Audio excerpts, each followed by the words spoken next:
local police department. As you go past it, you'll note there's a white directory on the front of it. The directory today lists all the law offices that are in that building.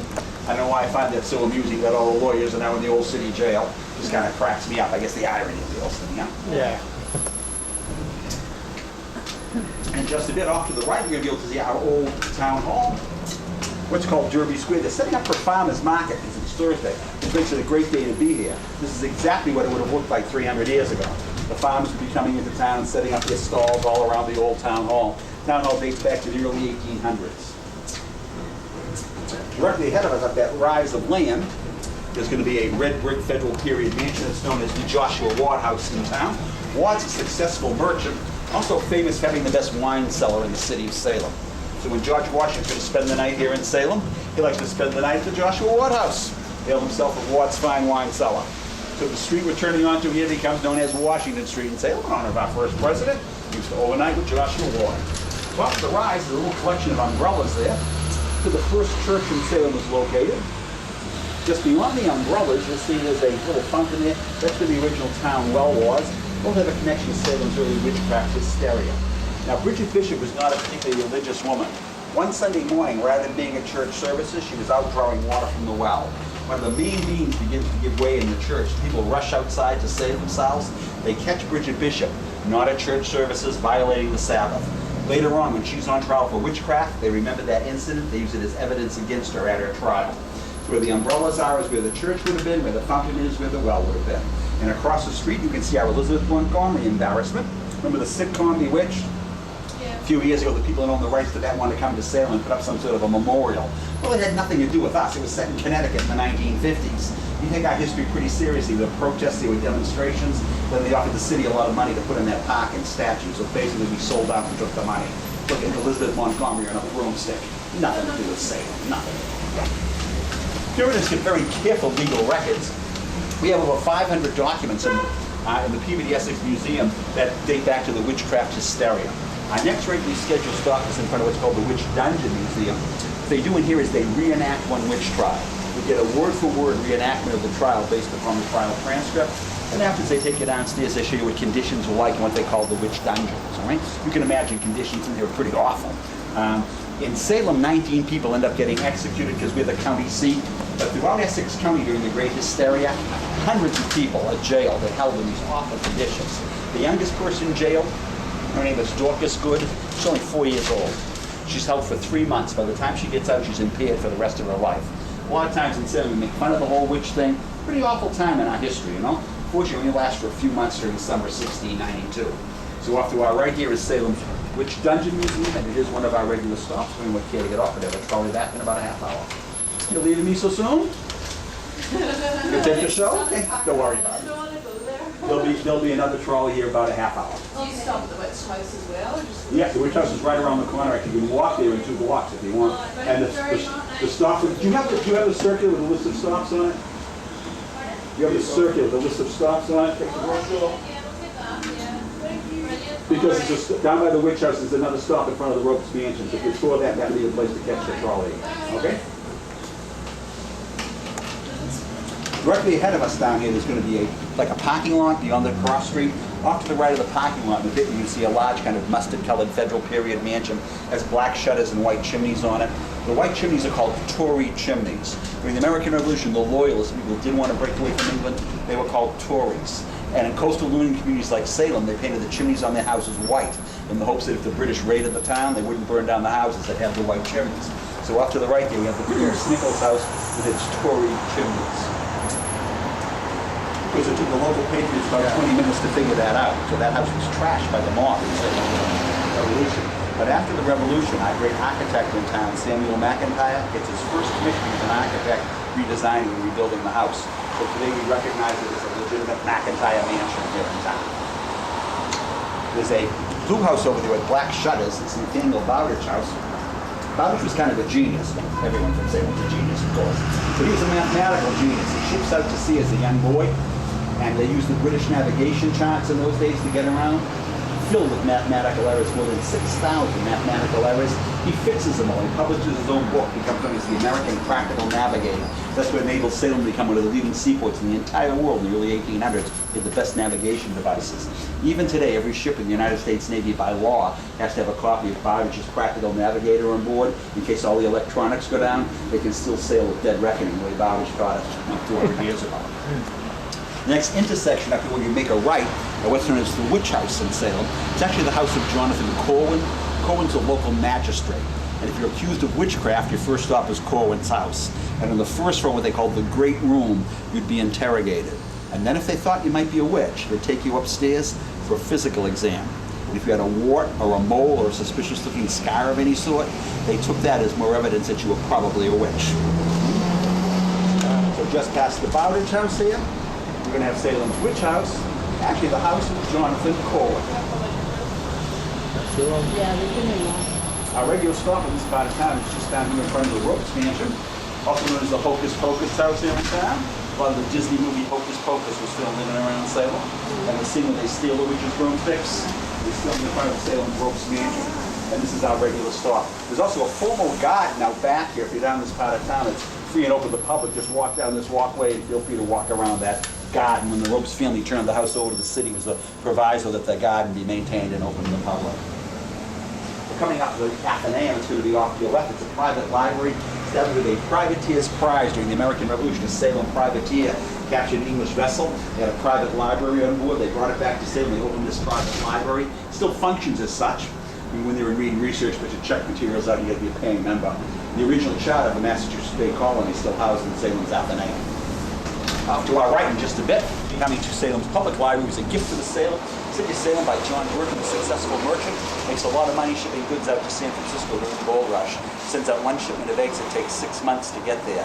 Still sells them as fresh eggs for $1 each. There's so much gold in San Francisco, they're happy to pay him. When he dies, he leaves his mansion for us in Salem, chooses our private public library. Census of 1800 showed that Salem was the wealthiest city in America. The leading citizens get together, they all build their homes along a tract of land, becomes known as Chestnut Street. Today, Chestnut Street is arguably the most architecturally significant street in America. 60 feet, 6 inches wide, straight as an arrow. As we go down Chestnut Street, keep in mind that all the houses on Chestnut Street, except for one, are still private, single-family residences. Rich will pull up in front of the second house on the right when we get to Chestnut Street, because we think it's the best and most beautiful example of this federal period architecture. I'm going to describe it as being 2.5 stories high. Your servants lived on the 3rd floor because that was the hottest in the summer and the coldest in the winter. You didn't spend money putting in cathedral ceilings for your servants, right? So from the outside, all these houses, it looks like the 3rd floor has been kind of compressed or squished down. We describe it as being 2.5 stories high. This is also the period of neoclassic influence in architecture, so we see a lot of Greek and Roman influence, okay? This obviously is Chestnut Street, and the second house here off to the right, as I said, is the best and most beautiful example. Neoclassic, you always have a center entranceway to maintain the balance of the building. You have the columns around the front door. You have a fan light that's got a particularly beautiful snowflake pattern to it over the door, and light panels on either side of the door. All those are hallmarks of federal period architecture. Next house here is an interesting front door as well. It's called the coffin door. In those days, they had no funeral homes. You were waked in your own house. So afterwards, they had to get the casket out, and of course, tipping it to get it to the door and just having the body fall out, which could have been awkward. So there's a 3rd panel in that door. It can be opened extra wide to let the coffin out. They say the women in those days liked them too because they had the big hoop skirts. But in Salem, we like the coffin story better, huh? Across the street there, the little gray house, not so little gray house. It's the only one that's not a private residence. It's actually open for tours. It's the Phillips house. The Phillips family lived in that house until the 1950s. If you took the tour, you'd see the type of furniture and glass your wealthy family along the street accumulated over the generations. In fact, as part of the tour, there's a carriage house out back where they've got a Pierce Arrow touring car and a convertible Model T. So you come past the house, you look back on the side, and you can tell the front part of the house was actually relocated here and attached to the rest of the structure at one point, after what we assume must have been a pretty bitter divorce, since the husband literally took his half the house and left. There's a cross street you're coming to up here on the right-hand side, which is a large red brick mansion on the corner, known locally as the Poor House. Not that anyone on this street has ever been poor, but Mr. Walter Poor lived in there, and he had founded a little company that became known as Sylvania. Today, of course, Osram, Sylvania. Next, we're going to be pulling up in front of a little gray house off to our left. I get to call it little because it's the smallest house on Chestnut Street. Okay, it only has 14 rooms. But Nathaniel Hawthorne lived in this little gray house here off to our left. Yeah, we can do that. Just beyond the smallest house on the street, we have the largest house on the street, the Frank Benson house, the other one. Benson's a major American artist, helped introduce Impressionism to the United States and did pretty well at it, judging from his house. 21 rooms and 7 baths in the Frank Benson house. I'm going to pull up next in front of Hamilton Hall. It's the pride of Chestnut Street. Local families along this street wanted their own social hall. They got the great architect Samuel McIntyre to build one for them. Knew them well. He knew there'd be up late parties. He built the dance floor on the second floor out of Willowwood. There'll be a little give to it as they dance the night away. Their legs won't get so tired. But Willowwood's not too good structurally, so it runs iron columns the length of the building to support the Willowwood dance floor.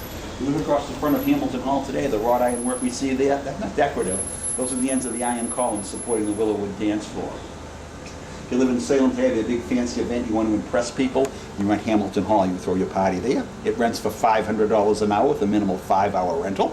So I've never actually been invited to a party there. My friends have got that kind of money. But I have been inside, it's pretty impressive. They brought over chandeliers from Paris, mirrors from Russia, it's quite a place. Little park on the other side of the street is fun to what's not there anymore. It's the site of a very strict Puritan church. The minister of that church doesn't approve at all of what's going on across the street at Hamilton Hall. They say Sunday mornings they'd point across the street at the hall, berate his congregation. Used to say cheek to cheek and breast to breast, they're dancing their way to damnation. Then one day his church got hit by a lightning bolt and burned to the ground. Excellent. I like to think that's God, but there's a little dancing and drinking again. We're proceeding along a street here that was a line of march for Colonel Alexander Leslie, His Majesty's 41st Light Infantry. Late in February 1775, 6 weeks before the battles of Lexington and Concord, General Gates sent Colonel Leslie up to the North Shore to seize the arms and munitions the Patriots were collecting here in Salem. But word got out Leslie's coming. So the Salem Patriots moved all their materials, what was then called the North Fields, the other side of the North River. And in those days, the bridge over the North River was a drawbridge. It was Colonel Leslie and his forces march along this street here. The Patriots simply put up the draw. He ought to put it down. They said no. Right? They finally cut a deal with Leslie. They put down the bridge. He could advance 50 yards into Salem, North Salem, but no further. But he had to turn around and go back to Boston empty-handed. We're very proud of this here in Salem. We call it Leslie's Retreat. The first armed resistance to the British was right here in Salem, 6 weeks before Lexington and Concord. We're so proud of it. We got a local tavern, 50 yards into North Salem, calls itself Leslie's Retreat. They got a British red coat on the sign with a fixed bayonet. We're coming up at Pierce Nichols' house that we saw before with the Tory chimneys. That also has a widow's walk on it, right? Where the women go up to the rooftops, look out to see if they can see the image. Hey, today, that's a long way from the waterfront. They have a widow's walk on it. But all the flat land on the bottom of the hill there, that's all the North River that's been filled in. So the ships used to sail right up the North River and anchor behind these wealthy ship owners' homes. So it made perfect sense to have the widow's walk on it. In fact, the little rise of land in front of us here, that's a fixed span bridge that replaced the drawbridge that stopped Colonel Leslie. They had to have a drawbridge there in order for the ships up the river to anchor behind the wealthy sea captains' homes. In fact, we're going to go down, around, and under that fixed span bridge. And just before we go under the bridge, but just after that kind of low white structure there, there's a little gap. And you can look up into that gap, and you can look up into North Salem. And if you look up into North Salem, 50 yards up into North Salem, on the right-hand side, you can see a little red structure with a white sign with a British red coat on it. It's a tavern, Leslie's Retreat. It's not yet on the historic tour, but it's, ooh, the train's kind of blocking it right up there. Lyceum movement in the 1850s or so, intellectual movement all over the country. They put up these lecture halls called Lyceums, invited the best minds of the age to talk about what burning issues were. Salem's a major cultural center. All the big names come here. Emerson, Thoreau, Webster all lecture in Salem's Lyceum Hall. The most interesting demonstration was probably put on by Alexander Graham Bell. First long-distance telephone call ever made is made from Salem's Lyceum Hall to the Boston Globe headquarters downtown Boston. Bell lived in Salem. We did a lot of the pioneering work on the phone. When it came time to demonstrate its practicalities, invited back to Salem's Lyceum Hall to put on the demonstration. Today, Salem's Lyceum Hall is a restaurant here in town called 43 Church Street. It's actually one of our finer restaurants. Almost anyone in town would recommend it to you for a fine meal. Only problem is that it might be haunted. It's built on the site of Bridget Bishop's apple orchard. They claim sometimes you go in there, you can still smell the apples, okay? I've never smelled the apples, but that's what they claim. So if you end up going into 43 Church to have a bite, ask your server about the apple smell. I'm sure they'll get tons of stories about British Bridget Bishop. So as you make our left here into Church Street, off to the right, the red and white brick building is Salem's Lyceum Hall, today 43 Church. As you pass the front door, you see there's a brass plaque on the front door next to it commemorating that first telephone call. Yeah. Now the church gives Churchwood its name is directly ahead of us there with the red doors. Right? It was built on land that was a gift from Philip English. English is Salem's first really wealthy merchant. He and his wife are also the first two socially prominent people accused of witchcraft during the Great Hysteria. As a wealthy merchant, he's got the wherewithal to skip town, which is exactly the smart thing to do, right? He and his wife run away to Boston, then they're not taking any chances. They go all the way to New York. They wait, the hysteria dies down, they come back afterwards. They're just fine. As you go by the church, you'll see on either side of the front entranceway, there are clusters of headstones there. Looks like about 40 people might have been buried across the front of that church. Huh? That's not what happened at all, of course. What happened is the church was going through an expansion at one time. It expanded over its own graveyard, so they moved the headstones to the front of the church. Just the headstones. So the bodies were Yes. That was Nathaniel Hawthorne's parish church when he lived here in Salem. And one of our local Hawthorne legends has it that when he was stumped for the character, one of his novels or short stories, people would see him checking out the names on the headstone on the way in and out of church to get ideas for names. And if you read enough Hawthorne, some of the names can be pretty close. There's a wrought iron fence surrounding Salem's historic common up here. And if we look at it closely, you can see the pickets of the fence actually represent spears. The tops of the main fence post have on them carved pineapples. As Salem sea captains explored the South Seas, if the natives on an island were friendly and wanted to trade, they had to signal a ship somehow. What they do is they would hoist a pineapple on the end of a spear and wave it back and forth to get the ship's attention. So that carved pineapple entered American art, particularly here in New England, is kind of a motif for hospitality and welcoming. You travel around New England, all little bed and breakfast, all little inns are always displaying that carved pineapple. Okay, we're coming back to the midpoint of the tour here. You will be getting a new tour guide I'm through for the day, but I hope you enjoyed this part of the tour. Let's see what we got taking over for you. Oh, you got Jana. She'll give you a great tour. Hope you enjoy the rest of your stay here in Salem. Thank you very much. Cheers. Size of manhole covers, opens at 5 in the morning, 3 in the afternoon, and you can still hear people complaining about the tyranny of taxation and plotting and scheming against the government, only it's ours now. This is Massachusetts, after all. The building where the gentleman is going up the stairs here on the left, this is the Essex, it's called the Essex Bank Building. It was built around 1811. This is the last piece of architecture that we have in Salem that belonged to, that was designed and built by Charles Bulfinch, the famous architect. Notice that beautiful staircase. There's 2 sides to it. It's called a friendship staircase, although I'm not exactly certain why. And you're going to see on your right-hand side the oldest cemetery in Salem, and therefore one of the oldest in the country. It's called the burying point because, as I said, 30% of Salem is landfill, and this used to be a little point of land over the water at the back of the cemetery. But there are a lot of famous people buried here. We call out a couple of them. Captain Richard Moore, who was a Mayflower passenger. We call him out because we don't know where a lot of the Mayflower passengers are buried.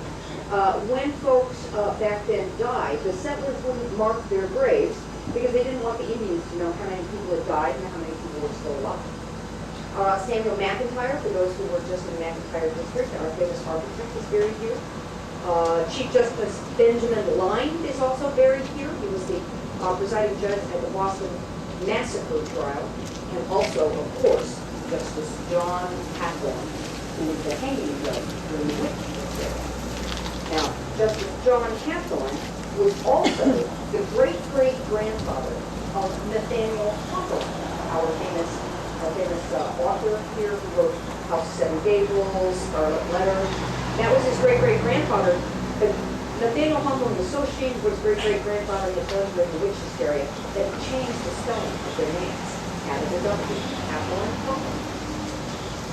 Up here on the right-hand side, if you were to follow this little red line on the sidewalk around the back of this building, you would come to the only official memorial we have to the witch hysteria, right back there. It's a lovely little garden. There is a bench that comes out of the wall for each one of the victims. There's 20 benches there. But I always encourage people, if you come back to look at this memorial, be sure to look at the ground as you're crossing the threshold into the memorial, because down on the ground, engraved in stone, are some of the victims' dying words. All of them with incomplete sentences to symbolize that nobody was listening to their cry of innocence. That memorial was dedicated by Elie Wiesel, the Holocaust survivor and Nobel Peace Prize winner. Dedicated it in 1992 to human rights and tolerance around the world. Dose of opium. Oh, and the pink pills, her early pink pills, they say, were pure cocaine. We're going to make a right-hand turn now into Pickering Wharf. This area is Pickering Wharf. It's about a 7-acre parcel redone during urban renewal to resemble a small fishing village. This actually used to be an island. It was called Jekyll's Island. And this was the first sort of landfill area that they filled in the 1600s here. But down here you're going to find all manner of restaurants, all of them good. You just almost can't go wrong down here. Lots of souvenir shops, and by the way, your tickets will get you discounts on souvenirs at some of these stores, so be sure to hold on to those tickets and show them if you're buying something. This is also a little bit of Salem's psychic center. So if you want to know what your future holds, this is the place where you can come and get your palms read, or your tarot cards, or your head read. There's a phrenologist down here who will read your head. And as we come around the corner here, you're going to see a beautiful ship in the distance. No, it's not there. Oh, no, it's there. Oh, you scared me to death. It would not have been the first time I was talking about the friendship without looking, and then all of a sudden looked over there and found that it wasn't there. That ship in the distance there is the Friendship 2. That ship is an exact replica of the ship that was built right here in Salem in 1797. Pickering Wharf, by the way, is a regular stop for us. Does anybody want to get off here? Nope. Okay, we're going to stop, and it looks like we're picking some folks up, and then I'll continue talking about the friendship after we pick them up.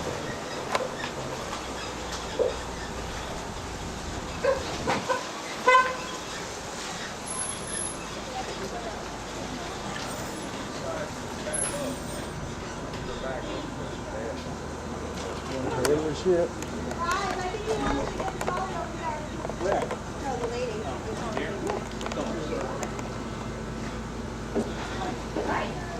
You know, I left my umbrella on the last trolley. Any chance? Watch your shop.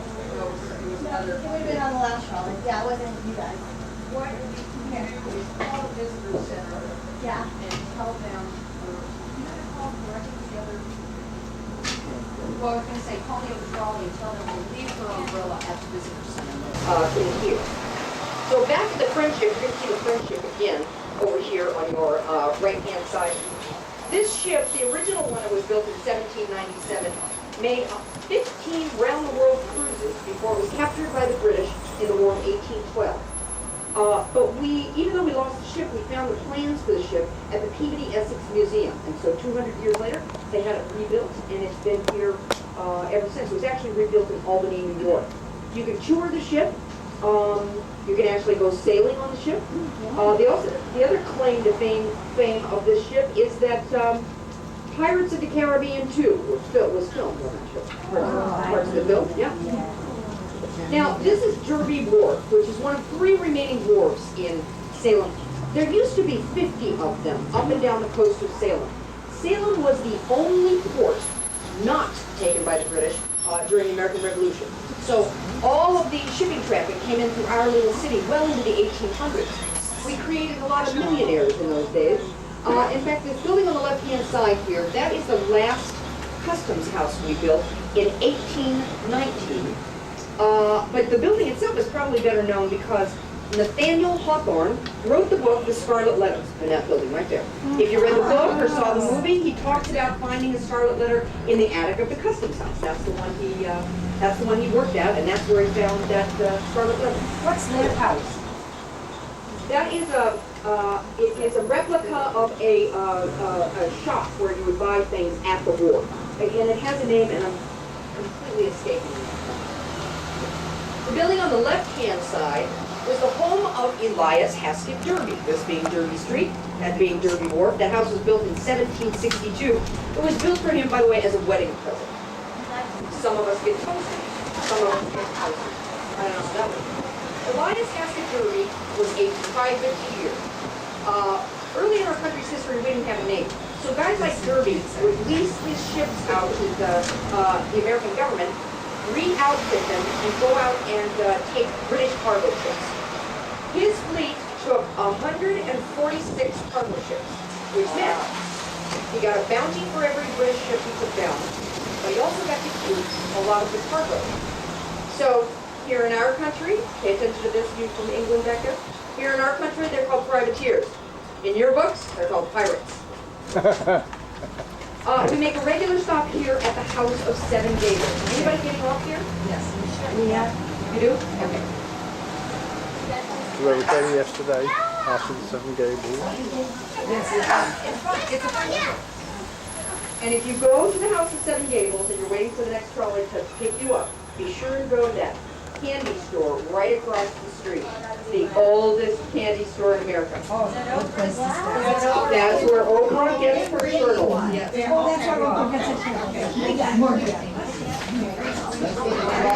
That candy store was started up by a woman named Mary Spencer. She was coming over from England, and her ship wrecked right out in the Salem Sound. Her husband was killed, but she and her son lived. And when she got here, though she had no possessions, she had nothing, but her neighbors found out that she made candy in when she was living in England. So they all got together and they bought her a barrel of sugar. So she started making candy, ultimately made enough money to buy a cart. And she would take the cart up and down the streets in Salem to sell candy. I've often thought that maybe that's where they got the idea for ice cream trucks that used to come up and down the street. But she was quite successful for a while. And then she got a letter from England that said that she had gotten a big inheritance. So she thought she would go back. She sold her store to the Pepper family, who still own it now, and went back to England. Does that name Spencer ring a bell? She was a direct ascendant of Lady Diana. She was part of the Spencer family. Yeah, isn't that interesting? That's sweet. That's sweet. Oh, you're a Cornwall. You're what we call here a Cornwall. We're on our way out now to Winter Island. Winter Island is called Winter Island because it was the closest you could get to downtown Salem by ship in wintertime. Our harbor is very shallow. So as a matter of fact, one reason we were out of the shipping business by the mid-1800s when they started building clipper ships with deep keels. They couldn't get in here anymore. And plus, the harbors in Boston and New York opened up and they were much bigger. But in the wintertime, it used to freeze up all the time. It hasn't frozen since 1949, right about the time they built that coal plant right there.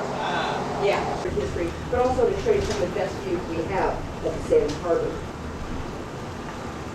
Also quite empty. 2 weeks ago, this place was just packed. Now, the community you see across the harbor there is the community of Marblehead. Marblehead used to belong to Salem. In fact, Salem encompassed all of the local towns. Marblehead, parts of Lynn, Danvers, Swampscott, Peabody, they all belonged to Salem. And by the way, that's the way we say it. We don't say Peabody. We say Peabody. All of the islands you see out there also belong to the city of Salem. Off to the far right, the one that looks like it's coming off Marblehead Neck, that is Children's Island, which is a YMCA camp. There's a big island you can barely see right behind the lighthouse back there. And if you can see it better, it looks as though it's occupied. That's because it is. There are 55 privately owned homes out there on Baker's Island. Not one of them with electricity or plumbing. Well, they use it as a camp, I'm told. But I say I'm told because you can't just hop a boat and go out there and visit. You have to have permission from the people who live on the island. Our Pickering Lighthouse was built in 1871. It's one lighthouse in a three-point lighthouse system here in the Salem Sound. Where you see those benches up on the cliff behind the lighthouse there, that's where we mounted the cannons to fight the British. And in fact, if you were to hike around right back here behind this brush, you would find bunkers that were built during the Revolutionary War and then used again during World War I.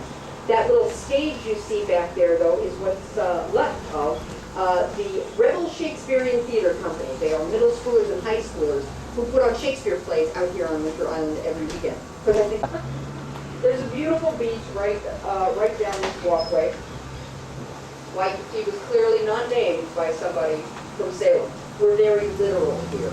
We would have named it Sandy Beach or Rocky Beach or depth charges, small missiles, munitions. Actually, about 6 years ago, a lobster fisherman right out of the Salem Sound pulled up a live depth charge from World War II, yeah. And it was live, too. He didn't know it until he took it to a Coast Guard station. I mentioned that Winter Island was the site of the last public execution in Salem, but it was not of somebody who's accused of being a witch. It was a 16-year-old boy who stole a horse and burned down a barn. Well into the 1900s, stealing a horse was capital punishment here. We had a lot of kids on the street during the Industrial Revolution in Salem, like they did in a lot of other big cities. Sometimes if you were so poor that you couldn't take care of your kids, when your boys got to be a certain age, you just kind of kicked them out and let them fend for themselves. Well, the woman who owned this property on the right-hand side, all this beautiful waterfront property, big house here, her name was Caroline Trolley, and she inherited all of this land from her father on the side, and she decided to do something about the boys on the street, and created the Plumber School for Wayward Boys in 1855. And they were designed to get people back and forth to the factories. Well, of course, on the weekends, they sat idle because all the factories were closed down on the weekends. So all over the country, they started building amusement parks at the end of the trolley lines. Probably the most famous one is Coney Island. That's why it was built. But we have one of our own. It's called Salem Willows. And we're going to take you out there. But first, we're going to cut through this neighborhood. This is called Juniper Cove. The neighborhood is actually Juniper Point. And we're going to take you and show you a really remarkable tidal range out of this cove. These all used to be summer houses out here that were eventually winterized, and now people live here year-round. And this is kind of a classic New England cove, but this tidal range is pretty amazing. So today is Thursday the 8th, is that correct? It is. So high tide was at 9:15. So low, yeah, here we go. Low tide is at 2:53. So this is almost low tide. So you can see, by the time low tide is actually all over, all of those boats will just be sitting in the mud. And you'll be able to walk all the way from this wall out to that gray house without ever getting your ankles wet. But at high tide, the water will come all the way over the top of that platform right there. It is a 9 to 13 foot tidal range here. Takes 6 hours and 22 minutes for it to come in, 6 hours and 22 minutes for it to go out. And at low tide during the summer, the funny thing about Juniper Cove, well, first of all, it looks like all the boats are about ready to fall over that, especially that big one. You know? It looks to me like just one good push and just push that thing over. But in the summertime, you often see people out here with metal detectors. Salem has a long tradition of smugglers and pirates. And they say that the pirates used to come in here into these little coves and bury their treasure there. And a lot of it was never found. So you're always seeing somebody out there with a metal detector trying to find a pirate's treasure. Never heard that they found one. There is one woman who does that hit. I'm glad you pointed that out, because there's one woman who is out there nearly every day of the summer doing that whole hit by herself, and she uses just a little pair of clippers. It's just, yeah, it's just it is a beautiful house, and it's a lovely head. So we're coming up to Salem Willows. There used to be a gigantic carousel out here where the merry-go-round went. The casino right there used to be a ballroom that could hold 1,200 people. And Tommy Dorsey was here, Duke Ellington, Louis Armstrong played out here at Salem Willows a couple of times. It's still a wonderful park, and in the summer, quiet. The beautiful view of the Salem Harbor out there at the end of the park. Best popcorn you ever tasted. Out here, popcorn. Also, Hobbs ice cream popcorn. That was where ice cream cone was created, was invented. And of course, Salem Willows is also known as the place where you can get a chop suey sandwich. Pretty good. Doesn't sound good. Out here on the other side of the peninsula, this community that you see off in the distance is the community of Beverly.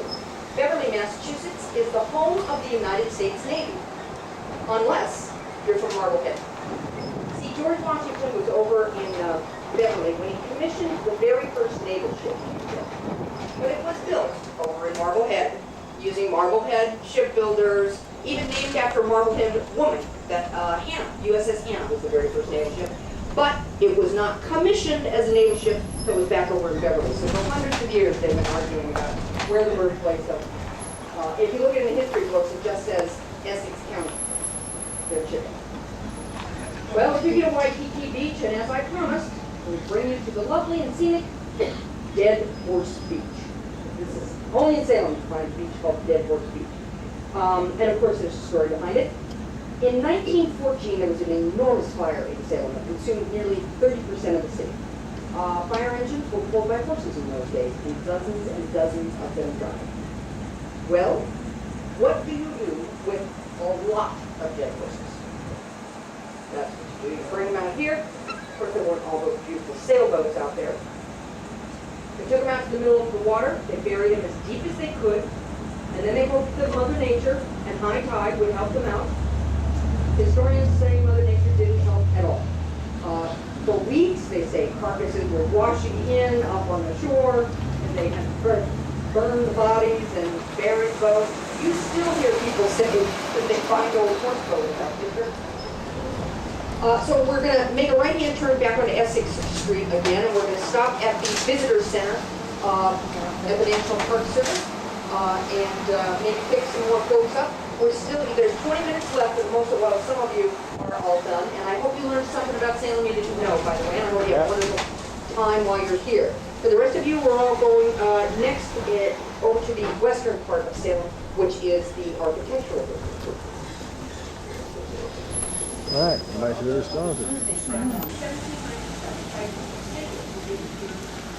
Oh, it's supposed to have just been on last Salem. Very interesting tour.